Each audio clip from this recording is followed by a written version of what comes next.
Welcome back to the next session. The first question we are going to discuss here is obstructive jaundice. Okay,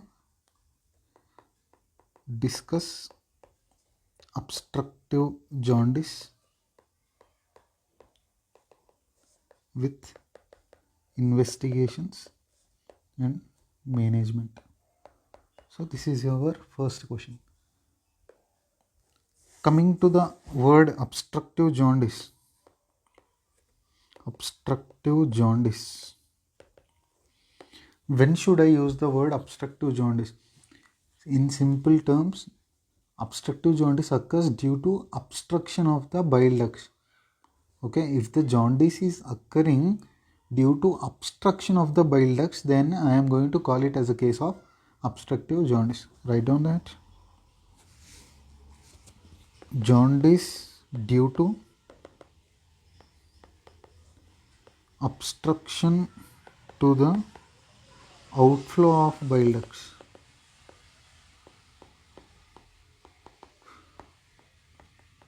Then I have to call it as a obstructive jaundice. Now coming to the various causes of obstructive jaundice, etiology of obstructive jaundice. There are various causes which we will look into one by one. First one is causes in the lumen. So what are the causes within the lumen, if you ask me? First one is if there are stones within the common bile duct. If there are stones within the common bile duct, it can lead to obstructive jaundice. No. It can be, the blockade can be due to ova. The blockade can be due to cyst. Even the blockade can be due to Ascaris worm also. Even this worm can block the pathway. Even Ascaris can cause obstructive jaundice. No. Even if there is a OR cyst also, there will be blockade. Even if it is a hydatid cyst of the biliary tree. Hydatid cyst of the biliary tree, it can also cause obstructive jaundice. These are all the causes within the lumen. Now coming to the causes in the wall. Lumen means it is not the lumen of the duodenum or something else. It is the lumen of the bile passage. Okay, maybe the common bile duct, maybe the common hepatic duct, maybe the it is the bile duct lumen. Okay, now coming to the causes within the wall. First and foremost, very important, is periampullary cancer. Periampullary cancer, which is going to arise around the region of the ampulla, right? Periampullary cancer. Now, there can be stricture also. So, even a bile duct stricture can cause this obstruction. Now, even there can be stenosis of the sphincter of Oddi. Sphincter of Oddi stenosis can also cause obstructive jaundice. Now, Klatskin tumor. What is Klatskin tumor? You will come to know when you study the cholangio cancer. Okay, there is if it is at the cancer which is arising at the level of the junction of the right and left hepatic ducts, I am going to call it as a Klatskin tumor. Now, and even a choledochal cyst. Choledochal cyst can even cause an obstructive jaundice. Now, what are all the causes from the gut? Means there is a problem in the gut, and due to that pressure, there will be obstruction of the bile. Okay, due to pressure. So, the first one is cancer, head of the pancreas, important. If there is a cancer in the head of the pancreas, it is going to cause what? Due to pressure, there is obstruction of the bile flow. And another cause you have to remember is chronic pancreatitis. So I have enlisted various causes. Stones is there, ova is there, cyst is there, ascaris is there. Okay. Or maybe the hydatid cyst is there, periampullary cancer is there, cancer head of the pancreas, Klatskin tumor, choledochal cyst. Various things I have told you here. Now just in a brief, in a small diagram, I will make you remember those things. Okay. Okay, now let us assume this is the, what is this, gallbladder. Now gallbladder, this is your cystic duct,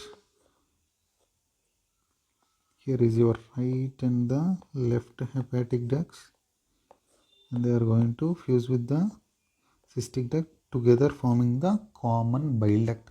This is your right hepatic, this is your left hepatic, this has to be your cystic, and here what you are going to see here is common bile duct. Okay.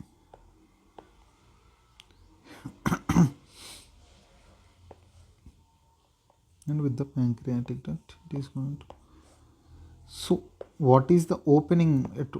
It is, the opening is there in the second part of the duodenum, where there is a sphincter is there. That sphincter, what you have to call the sphincter as? The sphincter is called as what? Sphincter of Oddi. This sphincter which is there over here has to be called as sphincter of Oddi. Right, this is just the normal anatomy I have drawn. Now coming to what are all the causes which are causing this.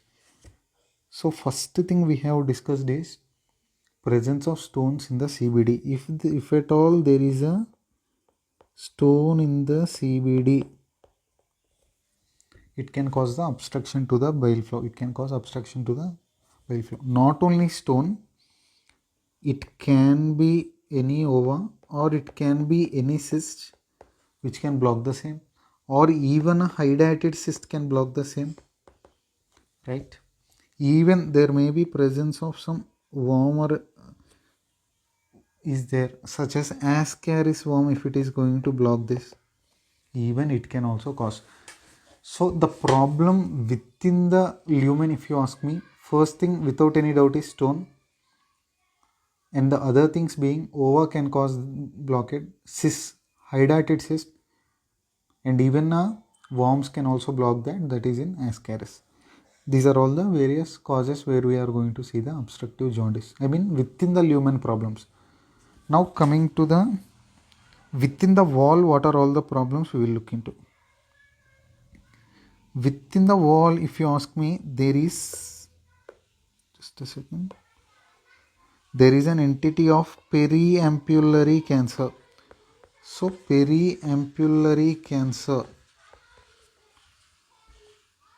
can cause this blockade, and sometimes there might be the stricture of the bile duct. Bile duct stricture is a problem within the wall, it can cause. And stenosis of the sphincter of Oddi. If at all the sphincter of Oddi is going to be stenosis, right? Stenosis of what? Sphincter of the Oddi is going to get stenosed, then also it can cause obstruction. Now, what I have told you about Klatskin tumor, it is nothing but it is arising from where? It is arising at the junction of the right and the left hepatic ducts.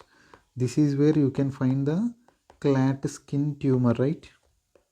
Which is a cholangio cancer. We are going to study in a different module, but please remember this. Now, even sometimes there can be formation of a choledochal cyst. Sometimes within the bile duct there can be a cyst formation, that you are going to call it as what? Choledochal cyst, right? What are all the various causes within the wall? Within the lumen we have already seen. Within the wall, if you ask me, one is periampullary cancer, one is stenosis of the sphincter of the Oddi, one is Klatskin tumor, one is choledochal cyst, and the other is bile duct stricture. These are all the various causes which can lead to obstructive jaundice. I have already shown you. Now coming to the causes from outside. From outside means, suppose let us draw the pancreas over here. How to draw? Yes. Suppose there is pancreas over here. Okay. If at all there is a cancer in the pancreatic head, which is compressing our bile ducts. Okay. So what I want to write? Cancer head of pancreas. can cause this obstructive jaundice. And what is the other thing? Other thing is even chronic pancreatitis can also cause this. Let us enlist all the causes which we have seen here. Within the lumen, if you ask me, there may be stones within the common bile duct. It can be due to ova, can be due to cyst, can be due to hydatid cyst, or can be due to worms, that is ascariasis. Now coming to problem within the wall, one is already the bile duct stricture, periampullary cancer you already know, stenosis of the sphincter of Oddi, Klatskin tumor arising at the junction of the right and the left hepatic lobe, and even a formation of a cyst-like structure, that is choledochal cyst. These are all the various entities which are causing obstructive jaundice. Now coming to the problems outside the wall but still causing the obstructive jaundice due to pressure. One is cancer head of the pancreas and the other is chronic pancreatitis. These are all the various causes which are causing a obstructive jaundice in the patient. Right? This is just I have highlighted the important causes. There are still many more, but I have enlisted few important causes over here. Now coming to clinical features with which the patient is going to present to you. Without any doubt, there is jaundice. But what are the features within the patient to tell me that it is a case of obstructive jaundice? Means any question typically mentioning you that there is a high colored urine with a clay colored stool. High colored urine with a clay colored stool, which in the jaundice, and there is also pruritus. Something like itching is there. Then without any doubt it is obstructive. So jaundice will be there with a high colored urine and a clay colored stool. Always it is a case of obstructive. Okay. Now why there is high colored urine means obstructive jaundice is going to cause a conjugated hyperbilirubinemia. Due to this conjugated hyperbilirubinemia, conjugated one is easily soluble. The moment it is easily soluble, it comes within the urine also. That is the reason why high colored urine is going to be there in case of obstructive jaundice. Okay, please take a note. Conjugated is always a water soluble one. That is the reason why you are going to get a high color urine in case of obstructive jaundice. So what are all the investigations you can do in this case? I can get a serum bilirubin levels done. Okay, and van der Waals reaction, some tests are there which you need not know, not that much necessary. And for this obstructive jaundice case, I have to do various imaging studies I can do. I can get a endoscopy done to find out the cause. And two most important investigations are, one is MRCP and the other is ERCP. Okay, MRCP and ERCP are very useful in this case. Now coming to the how to manage a case of obstructive jaundice means, management of a clinical entity is always depending upon the cause. Means if there are stones, the treatment is different. If it is due to a periampullary cancer, the treatment is different. Okay, if it is due to ascaris, the treatment is different. Okay, if it is due to chronic pancreatitis, the treatment is different. Means various entities, the treatment is completely going to be different. Okay, now in case of obstructive jaundice, they have asked you management. I want you to write in detail about two diseases. What are they? One is cholelithiasis, that is the stone in the common bile duct, very important cause. And the other is periampullary cancer or cancer head of the pancreas. These three causes I want you to write in detail. Okay, one is stone in the common bile duct, that is cholelithiasis. Everything about cholelithiasis, its management in total you have to write. Not only that, you have to write completely about periampullary cancer and cancer head of the pancreas. You have to write. Both these things are very important. Out of all the causes I have listed above, these two are the very important causes, main causes, and the most cases of obstructive jaundice are due to these two causes. That is the reason why I want you to write these two causes in detail completely. And few things I want you to mention is just to briefly mention the management of other causes also. Okay. If at all there is a choledochal cyst, how you are going to proceed. If at all there is a Klatskin tumor, or there is a bile duct stricture, or just outline the other causes management, and but never forget to write in detail about these two causes. One is stone in CBD and the other is the periampullary cancer and head of the pancreas. These three you should write. And I'm not taking advantage of this situation to explain you these two things. Why? Because I'm already going to deal them in other modules. That is why I'm not discussing stones in the CBD and periampullary cancer and cancer head of the pancreas. I'm not dealing with them right now. I'm going to teach you about those things in the upcoming modules. Please don't forget to write about these things in the exam. Okay, if at all they ask you the management of a case of obstructive jaundice, these three things has to be pakka. Okay, right. With this we are going to the next question. I think I have already enlisted all the possible causes for this obstructive jaundice. Okay, this is important causes I have enlightened. There are many more. So what I have told you is causes within the lumen. Stones may be caused, ova, cyst, hydatid cyst, ascaris. These are all the causes within the lumen.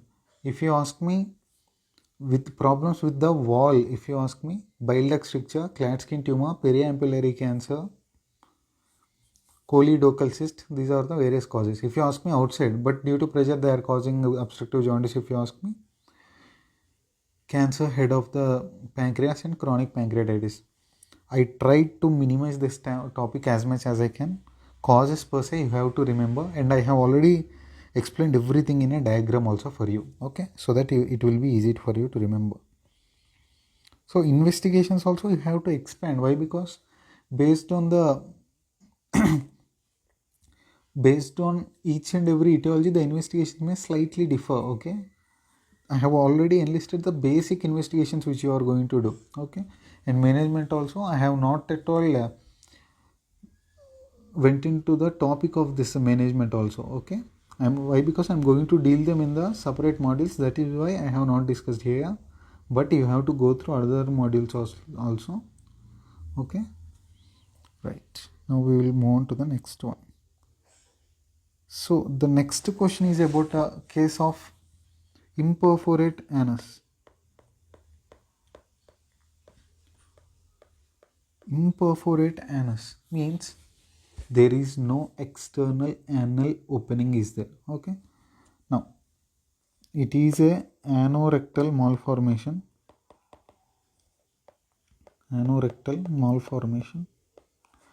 Now I want to teach you in two different entities. Why? Because in boys and girls it is slightly different. That is why I am going to divide whether it is a boy or whether it is a girl. Okay, usually in boys what is going to happen is there won't be any opening also. Okay, even the rectum is going to end blindly only, so there won't be any opening externally. If you ask me what about the rectum, this rectum can end blindly. Okay, the rectum may end blindly. Okay, without anything. Now in some cases there is formation of a fistula, means this rectum which is there is going to have a fistulous connection with the other parts. Now let us look into what are the various parts with which the rectum is going to have fistula with.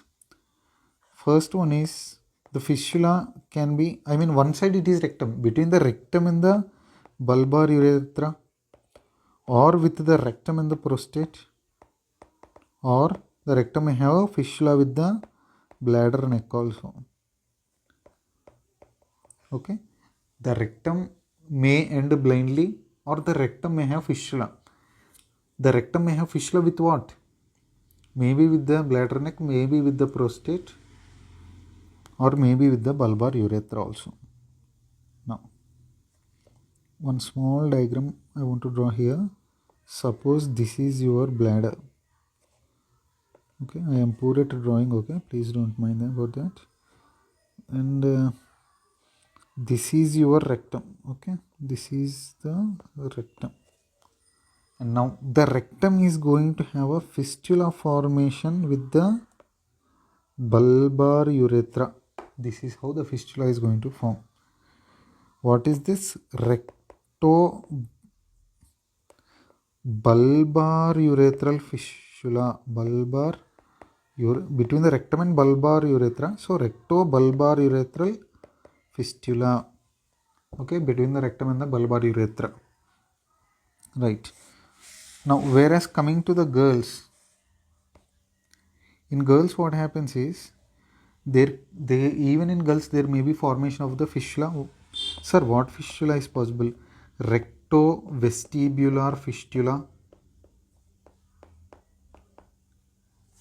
Okay, and rectoperineal fistula. So what is the basic difference between the boys and the girls means? In boys what is going to happen is, usually there can be a chance without any fistula. Okay, that is the reason why if there is no fistula, the meconium cannot even pass out, and we are going to examine that case properly. Whereas in case of girls, there is rectovestibular fistula or rectoperineal fistula, whatever it is.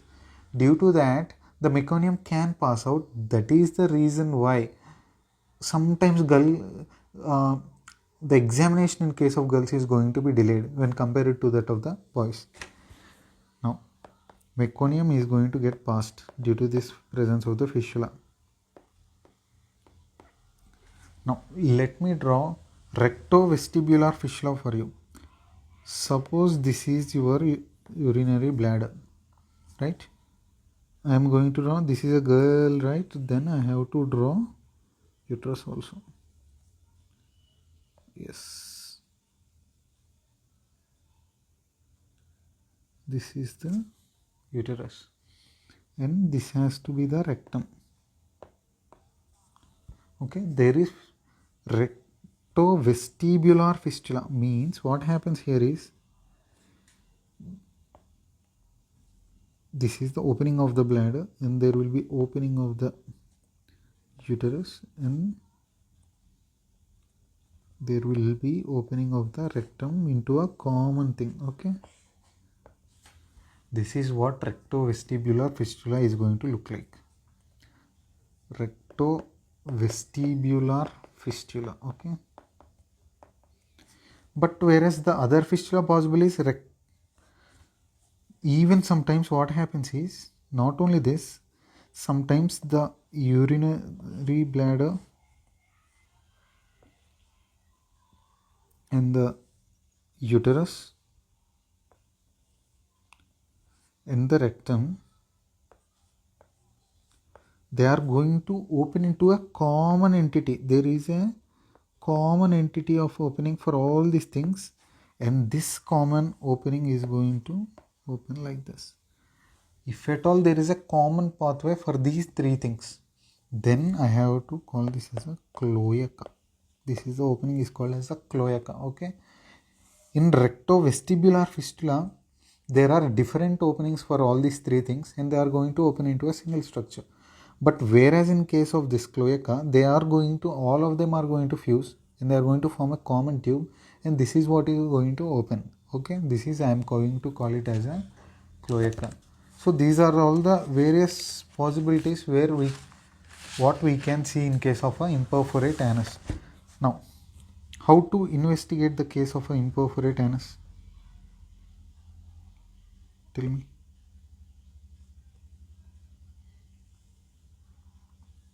No.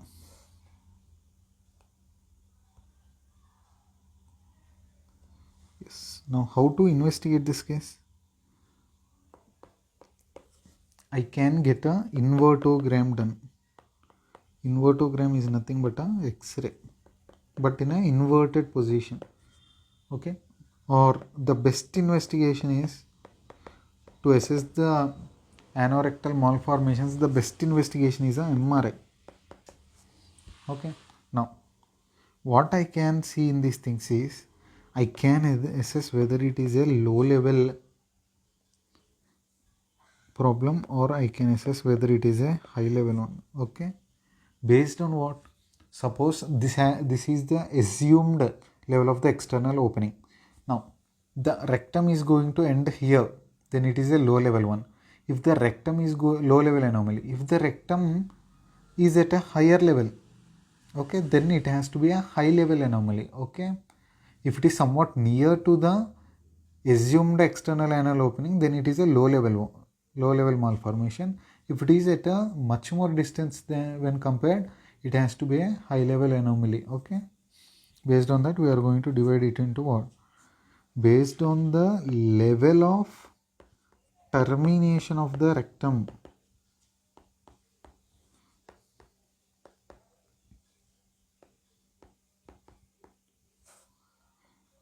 in relation to the pelvic floor. Okay, in relation to the pelvic floor. Now, how to treat this case? Obviously, you are going to do surgery. Now, what are all the surgical options I have? If you ask me, one option I have is I have to bring out the colon. I have to do proximal colostomy. Means I have to bring the colon part outside and place a colostomy back. That is, I have to perform proximal colostomy. Okay. And one more thing is I have to get a repair of the fistula also. This is also important. I have to get the repair of the, if any fistula is there, I have to get a repair of the fistula. And obviously I have to bring out the colon outside, right? And I have to do what? Proximal colostomy. In simple terms, if I want to tell you, I can call it as a anorectoplasty. Okay, repair of the anorectal region, anorectoplasty. Coming to the next entity, the next question is Duke's staging. So without any doubt, without any further aspects, the first question I want to ask you is, what is the cancer in which you are going to use Duke's staging? Yes, it is colorectal cancer. In case of a rectal cancer, you are going to use Duke's staging. So I'm not going into much depth also. I'm going to explain you the basic aspects of a Duke's staging.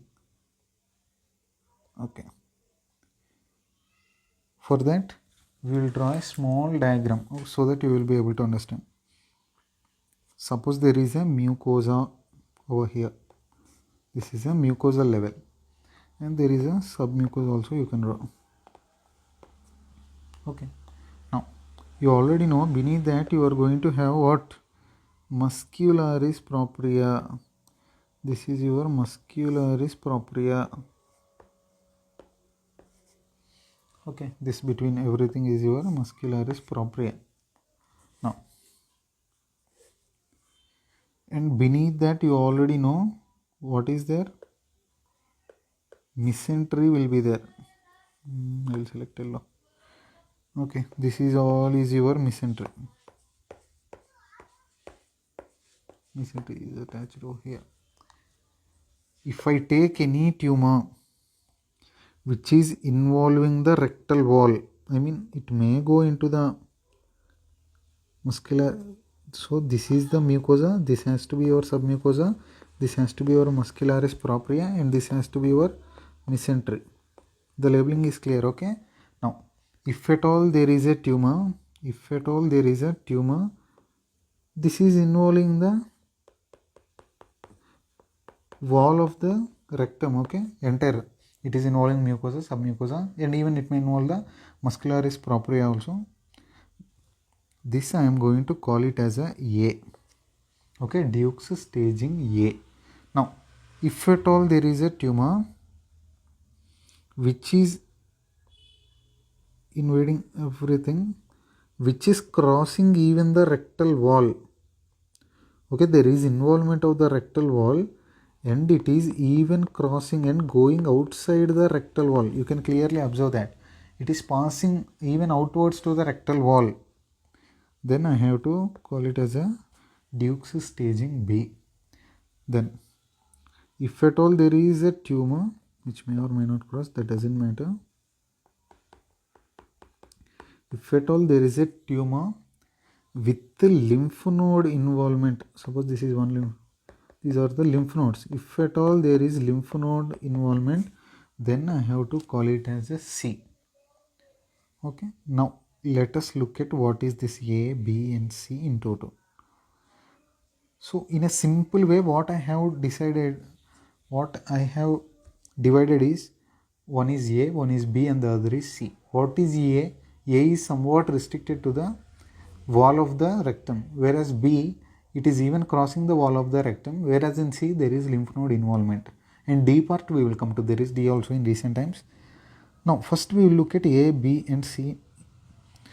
So I have already told you A is something which is involving the rectal wall only. Okay. Now, and coming to, as it is only limited to the wall of the rectum, how will be the prognosis? There will be excellent prognosis. Okay. Even if you ask me what is the 5-year survival rate in case of this Duke's staging A, I would like to tell 90% of the patients can survive beyond the 5 years. Okay, 5-year survival rate is 90% in Duke's staging A. Coming to Duke's staging B, this B is already, this is already penetrating which layer? Muscularis propria, and it is going to involve the extrarectal tissues. Please take a note. Extrarectal tissues involvement is there in Duke's staging B. Okay, now, but the take home message is, but there are no lymph nodes involved. But no lymph nodes are involved in Duke's staging B.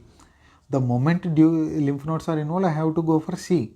Okay, there is spread beyond the rectal wall, I accept in B, but the lymph nodes are never involved in B. Even in this case also, the 5-year survival is around 70%. Okay, 5-year survival is around 70% in Duke staging B. By chance, the lymph nodes are also involved. Okay, lymph nodes means I am dividing C again into C1 and C2. Okay, if at all the involved lymph nodes are pararectal lymph nodes, then I am going to call it as a C1. When to call it as a C2? If there are apical lymph nodes are involved, then I have to call it as a C2. Now, if you ask me the 5-year survival rate in case of the stage C of Duke's staging, then it is only 40%. Okay, and I have already told you in recent times there is something called as stage D also. What is the stage D? Stage D is nothing but there is widespread metastasis is there. If there is widespread, I mean there is distant metastasis is there, then I have to call it as a stage D. Even in B there is extrarectal tissue involvement, but it is due to the spread only. Okay, if at all there is metastasis, distant metastasis, then I have to call it as a D. Some usual sites are liver and sometimes lung also, but usually this distant site of metastasis is the liver. Now let us look into the entire Duke staging once again. Duke's staging is used in the rectal cancer. That's the first point. Now, according to this, there are 4 stages. I mean, usually there are 3, and nowadays they are calling 4 stages D also. A, B, C, D. Coming to A is something which is restricted to the wall of the rectum. Okay, and it is going to have an excellent prognosis, and even 5-year survival rate is 90%. Coming to B, it is extending beyond the rectal wall. Okay, but lymph nodes are not involved in case of B. Okay, and the 5-year survival rate is around 70%. Coming to a case of C, if you ask me, it is divided into C1 and C2. There is involvement of lymph nodes in C. C1 is nothing but pararectal lymph nodes being involved. C2 means apical lymph nodes are involved. Whatever it is, the 5-year survival rate in case of C only is only 40%. Coming to D, D means there is already widespread metastasis. Especially what is the most common distant organ to be involved is obviously liver. This is all you should know about the Duke's staging in case of a rectal cancer. Thank you for watching.